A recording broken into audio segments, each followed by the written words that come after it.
My little brother woke me up at night and said we need to leave right now. So, we did. The hand on my shoulder was shaking me so hard my teeth rattled, and when I opened my eyes, Caleb's face was inches from mine in the darkness. His eyes were huge and terrified in a way I'd never seen before, not even when he broke his arm falling out of the treehouse when he was 8. "Avery, we have to go right now," he whispered, his voice cracking on every word.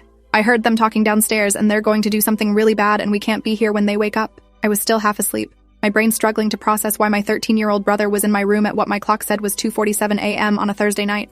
I started to tell him to go back to bed, that whatever he heard was probably just a nightmare, but then I saw what he was holding. Our dad's hunting knife, the one he kept locked in the gun safe, was gripped in Caleb's shaking hand with dried blood on the blade. My whole body went cold and I sat up so fast I nearly headbutted him. "Where did you get that? Is that blood? Caleb, what's going on?" He was already moving to my closet, pulling out my backpack and stuffing random clothes into it with movements that were jerky and panicked.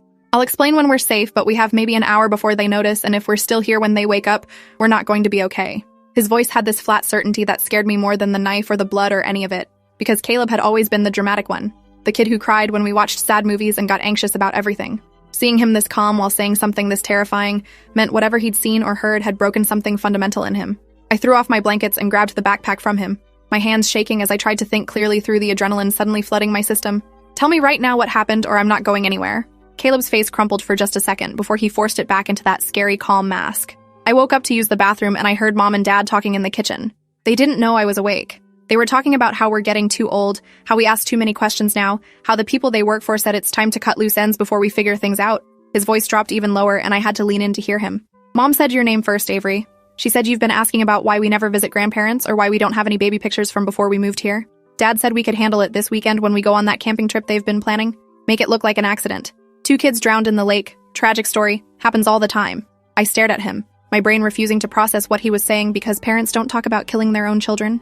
Parents argue about bills and curfews and whose turn it is to do dishes. They don't plan murders. But then I remembered things that had never quite made sense. How we'd moved to this town when I was 6 and Caleb was 3, and Mom and Dad always said we couldn't contact anyone from before because there had been a situation with dangerous people. How they homeschooled us and never let us have friends over or go to other kids' houses. How Dad would disappear for days sometimes and come back with duffel bags full of cash that Mom would count at the kitchen table while we were supposed to be sleeping. How I'd found fake IDs in the garage last year with our parents' faces but different names, and when I asked about them, Dad had gotten this look on his face that made me never bring it up again.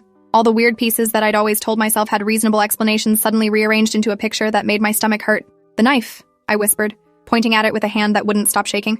"Why do you have Dad's knife and why is there blood on it?" Caleb's eyes filled with tears, but his voice stayed steady. "I went to the gun safe to get something, anything we could use to protect ourselves if they tried to stop us from leaving, but it was already open and the knife